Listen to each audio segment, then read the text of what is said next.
भुट्टो की हुकूमत ख़त्म हो चुकी है। सारे मुल्क में मार्शल नाफिज कर दिया गया है। कौमी और सूबाई असम्बलियां तोड़ दी गई हैं। सूबाई गवर्नर और वजीर हटा दिए गए हैं।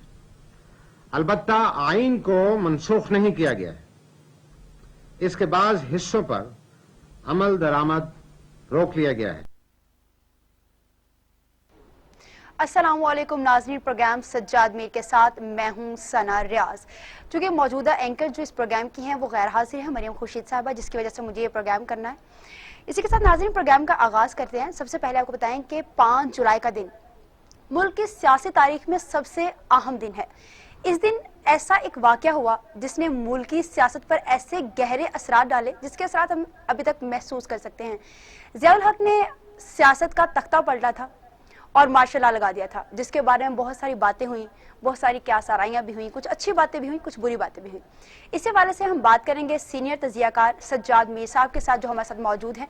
उनसे जानेंगे कि क्या वहाँ पे मुहर्रकात थे, क्यों ये तख्ता पलटा गया, और सज्जाद मीर का दौर, ज़ियाउल हक साहब का दौर कैसा था, क्योंकि इन्होंने खुद वो सब कुछ अपनी आंखों से देखा हुआ है। अस्सलाम वालेकुम सज्जाद मीर साहब। वालेकुम अस्सलाम। कह रही हैं आप, हम इसके यानी शाहिद हैं, वकाए नगार भी हैं, इसको रिपोर्ट भी किया है।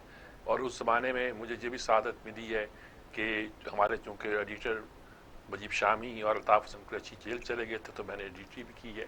बड़ा एक अजीब ज़माना था, और कराची से लेकर लाहौर तक मैंने इसको बहुत अच्छी तरह देखा है। असल में बात यह है कि इसको दो तरह से देखा जाता है। कुछ लोग तो इसे भुट्टो की एक तरह से मोहब्बत में देखते हैं और उनके लिए ज़ियाउल हक एक गाली बन जाता है। आमरीत के नाम लेकर वो सब बातें करते हैं, या इस्लाम का नाम लेकर, इस्लाम का नाम नहीं लेते, मुल्लायत कहते हैं उसे। लेकिन ज़ियाउल हक की बात ये है, ये जिस बात की अहमियत दी जाए वो ये है कि उस वक्त एक ऐसी ज़ोरदार तहरीक चली थी जिसे निज़ाम मुस्तफ़ा की तहरीक भी कहते हैं, जिसकी पाकिस्तान की तारीख में कोई मिसाल नहीं है। PNA की मूवमेंट, लोग MRD वगैरह की बात करते हैं, कोई मुकाबला नहीं है। पाकिस्तान नेशनल अलायंस जो था, कौमी इत्तेहाद जो था, वो बिलाशुबा एक बहुत ही ऐसी मूवमेंट थी कि जिसके जवाब में कोई दूसरी मूवमेंट खड़ी नहीं हो सकती। और वो मूवमेंट इस बात पे थी कि भुट्टो का दौर, अगरचे ये कहा जाता है कि वो इलेक्टेड वज़ीर आज़म थे, पाकिस्तान के पहले इलेक्टेड वज़ीर आज़म कहा जाता है, लेकिन उस दौर में बहुत से इक़दाम ऐसे हुए जो सख्त इक़दाम थे, गैर जमहूरी इक़दाम थे। फिर गैर जमहूरी इक़दाम के अलावा उन्होंने इस मुल्क की मईशत को बदलने के लिए नेशनलाइजेशन भी की। उन्होंने कुछ और इक़दाम भी किए, मेडिसन के रुख बदल दिए, कॉलेजों को, स्कूलों को कौमी तहवील में ले लिया, और अपने बहुत से करीबी साथियों के साथ बहुत सख्त रवैया इख्तियार किया, और यकीनी तौर पर एक गैर जमहूरी अंदाज था। उस वक्त हमारी फौज, मुसल्लह अफवाज जो थे, मशरकी पाकिस्तान के सानिया के बाद एक तरह से अंदर डिप्रेशन भी थे, लेकिन उसके बावजूद भी उन्होंने कुछ जनरलों के बारे में, कुछ और लोगों के बारे में एक सख्त रवैया इख्तियार किया। तो इसमें जो जिसकी वजह से वो बड़े अनपॉपुलर भी थे, और जमहूरियत पसंद तबके, यानी सिविल जैसे आमरीत कहते हैं, उसको असल में फिस्तायत या फासिज्म कहा जाता है। तो हमने फौजी आमरीत जहाँ देखी है, वह सिविल आमरीत भी देखी है। मैं कोई सपोर्ट नहीं कर रहा ज़ियाउल हक साहब को, या अपोज नहीं कर रहा भुट्टो साहब को। करूं तो उस जमाने में मेरे सारा कैरियर वो है कि मैंने भुट्टो साहब की मुखालफत की है, और खुल के आज भी उस पर एतराज़ात करता हूँ। मैंने सोशलिस्ट नहीं कहता, कुछ और अलकाबात से याद करता हूँ, लेकिन आज का दिन उसका नहीं है। आज का दिन ये है कि हम देखें कि वो क्या हालात थे जिसकी वजह से सब कुछ हुआ और पैदा हुआ। सबको गिरफ्तार कर लिया गया और जेल में डाल दिया गया, मरी ले जाया गया। चूंकि ज़ियाउल हक साहब की बात हो रही है, इसलिए हमारे साथ आज लाइन पर मौजूद हैं एजाजुल हक साहब। ये सीनियर सियासतदान भी हैं और साहबजादा ज़ियाउल हक साहब। जी, ज़ियाउल हक साहब के साहबजादे हैं और हमारे बहुत दोस्त हैं और बहुत सूझबूझ वाले ये सियासतदान हैं। लेकिन जो आज के हालात हैं और जो सूरत हाल है, उसमें शायद इनको वो मुकाम नहीं मिला जो इनको मिलना चाहिए था। मौजूद है, बहुत अच्छी बात है। अस्सलाम वालेकुम एजाजुल हक साहब। जी वालेकुम अस्सलाम। चलिए, इसी बहाने आपसे मुलाकात हो गई, बात हो गई। क्या सूरत हाल है, आप 5 जुलाई के हवाले से क्या कहेंगे, यानी कि कैसे उसको एनालाइज करेंगे? जो सो कॉल्ड हमारे डेमोक्रेट हैं वो कहते हैं जी आमरीत आ गई, हालांकि यह भी दौर है जब हमने अफगानिस्तान की लड़ाई भी लड़ी और बहुत कुछ किया, मुल्क में बहुत कुछ चीजें आगे बढ़ी, हिंदुस्तान को उसकी तय में रखा जिसे कहते हैं। आप क्या तजिया करेंगे उस अहद के बारे में? देखें, किसी भी मुल्क के अंदर अगर सही मानों में जमहूरियत चल रही हो तो फिर आमरीत का कोई गुंजाइश नहीं होती, कोई रूम नहीं होता आमरीत के लिए। ठीक। आमरीत उस वक्त आती है जबकि आप गवर्नेंस आपकी खराब हो जाए, आप एक आमर मुतलक बन जाए जमहूरी लीडर होते हुए। तो पाकिस्तान का तो एक बहुत बड़ा अलका ये है कि सबसे पहली बात तो ये थी कि पाकिस्तान 2 लाख हुआ 1971 में, और मैं उस डिटेल में नहीं जाना चाहता, लेकिन मैं ये कहना चाहता हूँ कि ये सारा कुछ जो कुछ हुआ 5 जुलाई तक 1970 तक, वो जो बिल्डअप हुआ वो इसी वजह से बिल्डअप हुआ कि एक माइनॉरिटी को आपने एक मेजॉरिटी के ऊपर मुसल्लत करके मुल्क को 2 टुकड़े कर दिए। अगर उस वक्त चाहे वो याह्या खान का कसूर था, जुल्फ़िकार अली भुट्टो साहब का था, मुजीबुर रहमान का था, लेकिन अगर उस वक्त जो मेरी मालूमात है अगर इक़्तिदार मुंतकिल हो जाता मुजीबुर रहमान साहब को और भुट्टो साहब अपोजिशन में बैठ जाते तो आज पाकिस्तान 2 लाख ना होता कभी। मतलब कि हमारे दुश्मनों को वो मौका ना मिलता कि वो मुदाखलत करते, चाहे वो हिंदुस्तान था या उसके पीछे रूस था, और हम वो 6-7वें बेड़े का इंतजार करते करते मुल्क हमारा 2 लाख हो गया। लाजमी बात है ये एक बहुत बड़ा अलमिया था कि 60,000 के करीब हमारे फौजी जो थे वो हिंदुस्तान की फिर जेलों में चले गए। उसके बाद एक शिमला मुआहदा हुआ, उसके बाद फिर बांग्लादेश को रिकग्नाइज करने के लिए एक आप कह लें कि सरबराही कॉन्फ्रेंस हुई, जिसको अपनी तरफ से ये कहा जाता है कि ये बहुत बड़ा मार्का था, लेकिन मैं समझता हूँ कि ये सारा एक प्लान था बांग्लादेश को रिकग्नाइज करने के लिए, और आलमी ताकतें कुव्वतें ये चाहती थी कि अब पाकिस्तान और बांग्लादेश जो है वो एक दोनों मुल्क आज़ाद मुल्क बहैसियत आज़ाद मुल्क, आज़ाद तो वो हो गया था लेकिन एक दूसरे को तस्लीम कर आगे चले। तो ये उसका अलमिया था। फिर आप देख लेंगे जब जुल्फ़िकार अली भुट्टो साहब को मौका मिला तो वो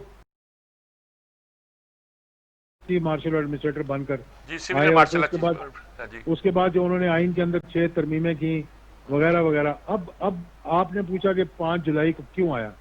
5 जुलाई से पहले के हालात देखें, लोग इस पर पर्दा डालते हैं और मुझे बड़ा अफसोस होता है जब उस पर पर्दा डालते हैं। जब अगर उस वक्त खुलकर बात करते हैं ना, जब कहा गया 2 साल के बाद कहा गया जी कि हमारा तो मुआहदा हो गया था, सिर्फ दस्तखत करने बाकी थे, इससे बड़ा झूठ मैं समझता हूँ पाकिस्तान की तारीख में कभी भी नहीं बोला गया। दुष्ट बात है कि अगर वो मुआहदा हो गया होता तो जब जनरल ज़िया-उल-हक शहीद गए, अच्छा जनरल चिश्ती साहब उनके साथ थे हर मीटिंग में, PNA की मीटिंग में भी साथ बैठे, और वो जो जुल्फ़िकार अली भुट्टो साहब की मीटिंग है जिसमें कहा जाता है कि जनरल साहब बड़े नर्वस थे और अपने कमीज का बटन पकड़ा हुआ था, ये था वो था, जनरल चिश्ती साहब उस मीटिंग में भी साथ बैठे हुए थे, अकेले नहीं थे जनरल साहब।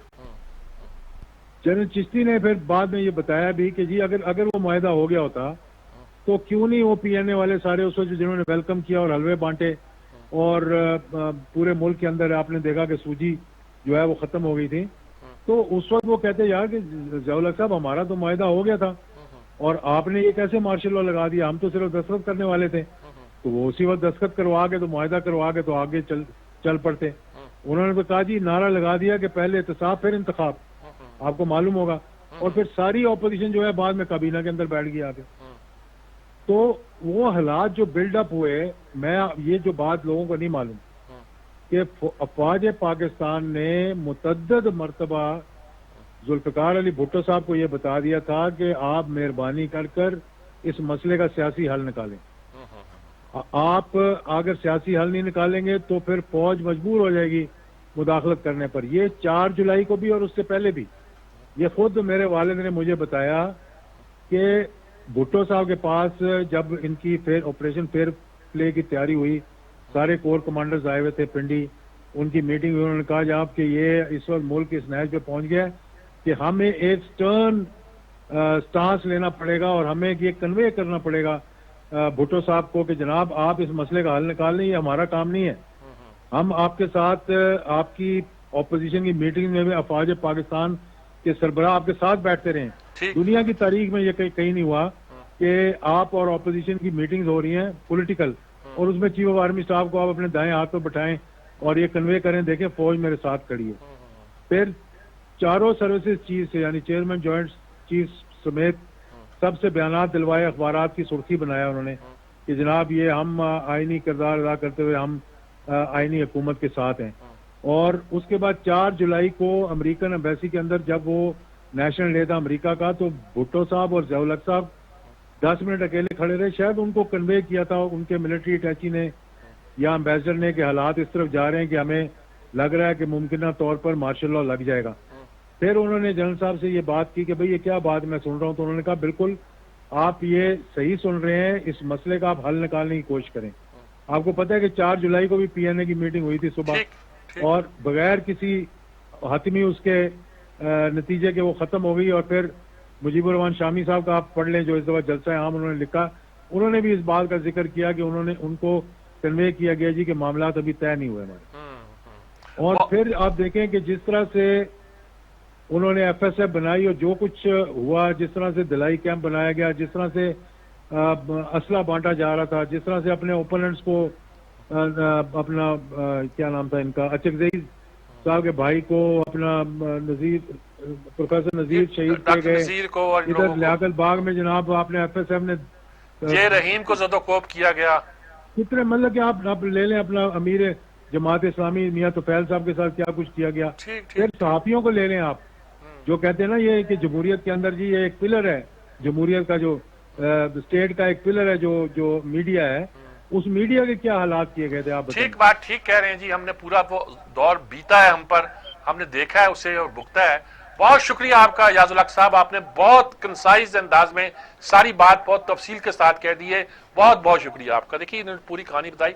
अब मेरी ख्वाहिश तो ये है कि मैं किसी पीपल्स पार्टी के उस जमाने के आदमी को पकड़ूं और उससे कहूं कि वो अपनी कहानी भी सुनाएं, लेकिन दोनों कहानियों को बयान करना आजकल इसलिए चूंकि भुट्टो साहब के ज़माने को एक डेमोक्रेटिक ज़माना और दूसरी बातें कही जाती हैं, तो मैंने सोचा कि इजाजुल हक से ही पूछ लें कि 5 जुलाई को बड़ी गालियां दी जाती हैं, बड़ी लान तान किया जाता है कि जमहूरियत का तख्ता उलट गया, इनकी क्या नुक्ता नज़र है। तो वो इसलिए मैंने इनसे बात की है। अब मेरा ख्याल में हम आगे की कहानी सर आगे की कहानी की